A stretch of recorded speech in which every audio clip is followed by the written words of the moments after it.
Producer साहब, इनको ले लें, ऑडियो पे ले लें, अगर नहीं स्टूडियो पहुंचे तो फिर आप उस तरीके से कर लें। अब मैं इस वक्त दोबारा वापस कैसर अहमद शेख साहब के पास जाता हूँ। शेख साहब, क्या हर्ज है अब इलेक्शन करवाने के अंदर? देखें, आप लोग तो इसलिए आए थे इकॉनमी को बेहतर कर देंगे, हालात पाकिस्तान के बेहतर हो जाएंगे। एक अकेला नकम्मा आदमी था जिसको अंडे और टमाटर लोग मार रहे थे, उसको आपने बाहर कर दिया। अब आप सारे तजर्बाकार, जितने पाकिस्तान के बेहतरीन दिमाग हैं, वो सारे हुकूमत के अंदर हैं और लोगों ने उम्मीद लगाई ये हमारा हाल बदल देंगे, हमें बेहतर करेंगे। ये तो सर आपसे बेहतर कोई नहीं जानता इकॉनमी में कि लोगों का आपने हाल क्या कर दिया है।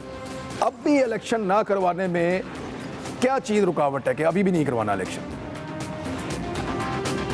हाँ इमरान, ये बड़ा अच्छा क्वेश्चन है और इसी पे ज़्यादा बहस होनी चाहिए कि क्या रुकावट है। यकीन जानिए, मैं आपको कहता हूँ कि ये इस वक्त हमारी हुकूमत से भी एक दिन भी नहीं चल रहा है इकानमी का। 10-10, 12-12 रुपए तक, और मैंने 205 रुपए पे मेरे जो डॉक्यूमेंट आए हुए हैं ना, जो कॉन्ट्रैक्ट पे थे, और आज 237 रुपये रोज़ मैं बैंक को कहता हूँ खुदारा मेरे बैंक को मेरे डॉक्यूमेंट कैश करवा दो। अब वो सिर्फ चंद लाखों के डॉलर के जो डॉक्यूमेंट हैं उन पे अब 25 रुपये 30 रुपये डॉलर का फ़र्क, यानी करोड़ों रुपए का फ़र्क पड़े, और हर एक को स्टेट बैंक कॉन्ट्रैक्ट की अमाउंट को पे नहीं कर रहा। 1 लाख से ऊपर जो कॉन्ट्रैक्ट है। मैं खुद फाइनेंस कमेटी का इस वक्त चेयरमैन हूँ और पाकिस्तान मुस्लिम लीग के बिजनेस और कॉमर्स विंग का प्रेसिडेंट हूँ, लेकिन कोई स्टेट बैंक किसी की सुन नहीं रहा। लोग बेचारे परेशान हैं अभी तक। सर बैंक कितने में एलसी खोल रहा है आजकल? जो आए क्या रेट चल रहा है सर डॉलर का, आपको आइडिया है सर? आज 235, 37, 40 जो भी आप कह लें, ये कोई, और बैंक नाजायज फायदा उठा रहे हैं। ये नहीं हमारी हुकूमत तो कौन गवर्नेंस करेगा सर? आप बैंक आपके दौर में नाजायज फायदा उठा रहे हैं ना? जी जी बिल्कुल। और बात यह है, मैं आपने पूछा था कि क्या कबात है इलेक्शनों में। इमरान, क्योंकि आप एक सोचने वाले और मेहनत करने वाले एंकर हैं, मैं आपको जानता हूँ। इख्तलाफ राय आपका एक ओपिनियन है, वो एक हो सकता है मैं उससे इख्तलाफ करता हूँ, लेकिन मैं आपको जानता हूँ कि आप उस पर मेहनत करते हैं। इस वक्त एक दिन भी नहीं गुजर रहा। अगर 3 महीने की कोई इंटरिम गवर्नमेंट आ जाए, इलेक्शन जब आप कराएंगे तो कम से कम जब विद इन पीरियड इलेक्शन होता है ना, टाइम पूरा नहीं होता, तो 3 महीने की इंटरिम गवर्नमेंट आती। इस वक्त 3 महीने की इंटरिम गवर्नमेंट कोई फैसला नहीं कर सकती। IMF से समझौता नहीं हो पाएगा। अब जहां FATF, सर IMF ने क्लियर किया है कि हम इंटरिम गवर्नमेंट से भी बातचीत कर लेंगे। IMF का ये बाकायदा सोर्सेज से कोट करके मीडिया में चला है, और एक नहीं कई जगह पे, कि IMF निगरान हुकूमत से भी बातचीत कर सकती है, उनको एतराज नहीं है। नहीं, लेकिन पीछे हो चुका है। पीछे जो हमारी निगरान हुकूमत आई, IMF ने मना कर दिया था, क्योंकि फैसले करना है। बातचीत तो कर सकती है, बातचीत तो मेरे लिए भी कर सकती है, लेकिन जो फैसले करने होंगे वो IMF आप जो निगरान हुकूमत है इस पोजीशन में नहीं होगी। बहुत बड़े बड़े फैसले हैं।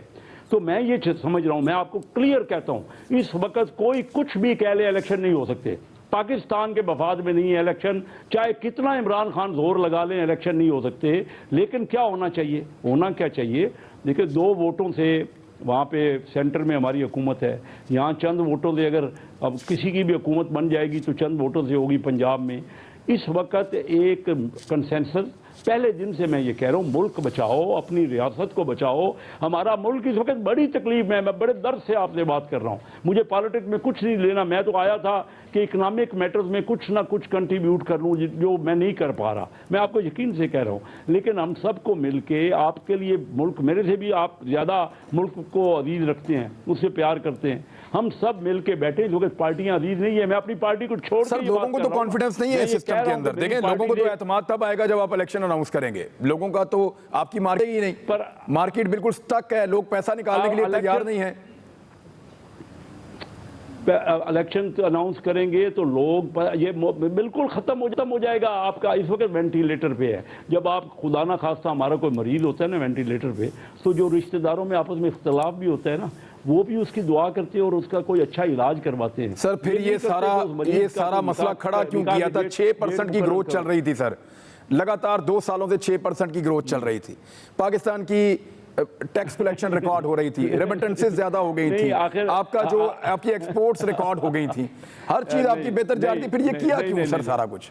इमरान, आपकी पार्टी के लोग वैसे ये कहते हैं कि किसी खास आदमी को किसी खास कुर्सी पे बिठाना था, उस डर की वजह से ये सारा कुछ हमसे करवा लिया गया। नहीं, इमरान देख, 17 अरब डॉलर का करंट अकाउंट का खसारा हो चुका था। हमारी जो हमारा जो बजट डेफिसिट है वो 3,500 अरब रुपया हो चुका था। अब बताइए कि डॉलर का रेट जो है, यानी ये जो है ना करंट अकाउंट होता है या बजट अकाउंट, और बजट का खसारा होता है, ये दोनों हाईएस्ट पहुंच गए थे। हमारी इंपोर्ट और एक्सपोर्ट का गैप जो है ना वो बहुत ज्यादा हाईएस्ट हो सर गया। जरा कानूनी राय भी ले लेना सर, एक मिनट राय ले लें। आफ्ताब बाजवा साहब हमारे साथ मौजूद हैं। अदर सिद्दीक साहब ने ज्वाइन करना था, पता नहीं वो कहाँ गए, लेकिन हमें आफ्ताब बाजवा साहब ने ज्वाइन किया। बाजवा साहब बहुत शुक्रिया आपका ज्वाइन करने के लिए। ये जो कोर्ट में हो रहा है सर, फिर ब्रेक हो गई है, आप इसमें से क्या निकलता हुआ देख रहे हैं सर? अभी तक की क्या समझ आई है आपको सारी प्रोसीडिंग से?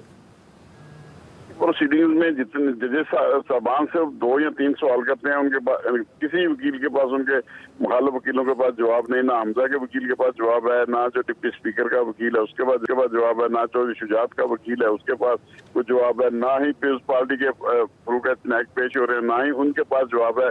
वो आज तो एक यहाँ तक वो चला दी उन्होंने, वो डिप्टी स्पीकर की जो टेप थी जिसमें वो उसने कहा कि जी मुझे तो अभी मरासला मिला है। उन्होंने कहा जी मरासला तो जब ये इलेक्शन शुरू हो गया था, इनकी वोटिंग हो रही थी वज़ीर-ए-आला पंजाब की, तो दरवाजे तो बंद कर दिए गए थे असेंबली के सारे। जब दरवाजे बंद हो गए तो उसके बाद 1 घंटा इनको लगा वोटिंग पे भी, उसके बाद ये निकाला, जब रिजल्ट अनाउंस कर दिया तो बाद में मरासला दिखा रहा है। तो इसका मतलब ये हुआ कि मेंबरान जो हैं जिनको ये मरासला दिखाना था, बताना था, उनको तो इल्म ही नहीं है इस मरासले का, कभी हमारे पार्टी हेड ने क्या कहा है। फिर उन्होंने ये एक बात आज इस पे भी बड़े कहके लगे अदालत के अंदर कि ये इस हद तक जो है इन्होंने बेईमानी की है। दूसरा, फिर जब ये अदालत ने ये बात पूछी उनसे कि भी कम से कम हमें ये बता दें कि हमारे फैसले का, जो डिप्टी स्पीकर हमारे फैसले का रेफरेंस दे रहा है उसमें वो कौन सा पैरा है जिसमें हमने ये कहा है कि ये वोट गिने नहीं जा सकते। ये सवाल 26 मरतबा पूछा है, 19 मरतबा आज और 7 मरतबा पिछले दिन। जी बिल्कुल, आज भी 7 दिन यही कुछ होता रहा, लेकिन इसका भी कोई जवाब नहीं था।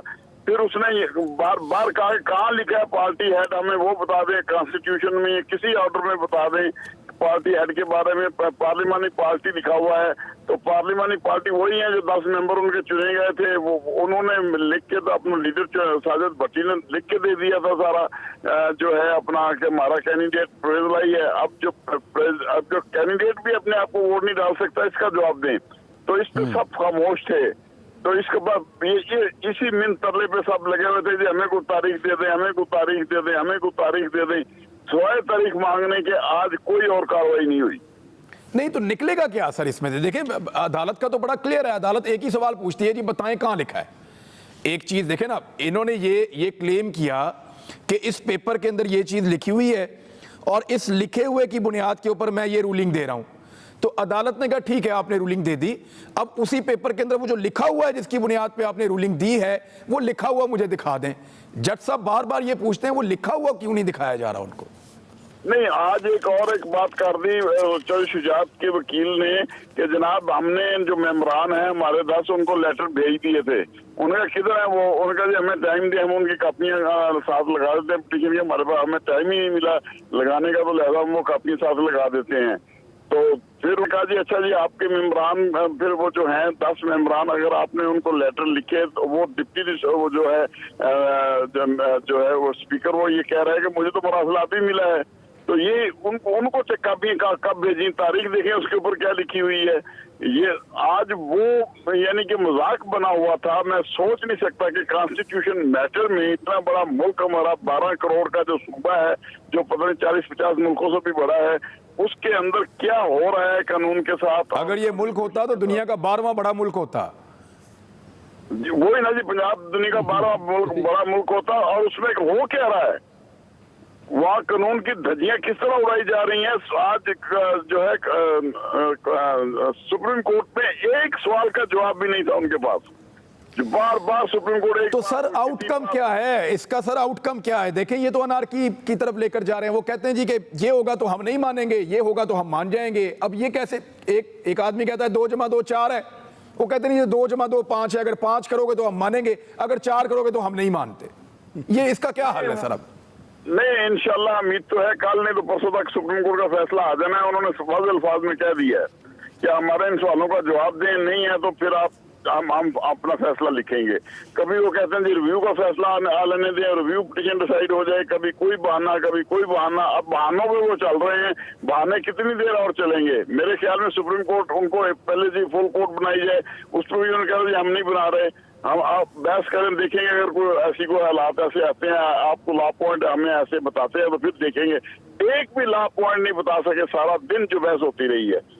उस दिन मैं खुद कोर्ट में था सैटरडे वाले दिन, और मैंने जिंदगी में कभी यानी कोर्ट मैंने पहले भी अटेंड किए हैं, मैंने चक्कर में भी बहुत खुआर हुआ हूँ, लेकिन मैंने अब ये देखा कि मैंने तो ऐसे कभी अदालत में होते हुए नहीं देखा कि जजेस पढ़ पढ़ के सुना के तर्जमे उर्दू में कर करके बता रहे हैं कि भाई ये लिखा हुआ है, ये लिखा हुआ है इसके अंदर फैसले के अंदर। वो जो आप कह रहे हैं या डिप्टी स्पीकर कह रहे हैं वो कहाँ लिखा हुआ है? वो किसी के पास जवाब ही नहीं है। जवाब आता है या तो फुल बेंच बना दें या टाइम दे दें या मैंने फाइल देखनी है या मैं अभी उसको मिला ही नहीं। तो अजीब चीजें हैं। वैसे एक ब्रेक लेनी पड़ेगी मुझे, ब्रेक ले साथ में फिर बात करते हैं, ब्रेक लें वापस आ रहे हैं।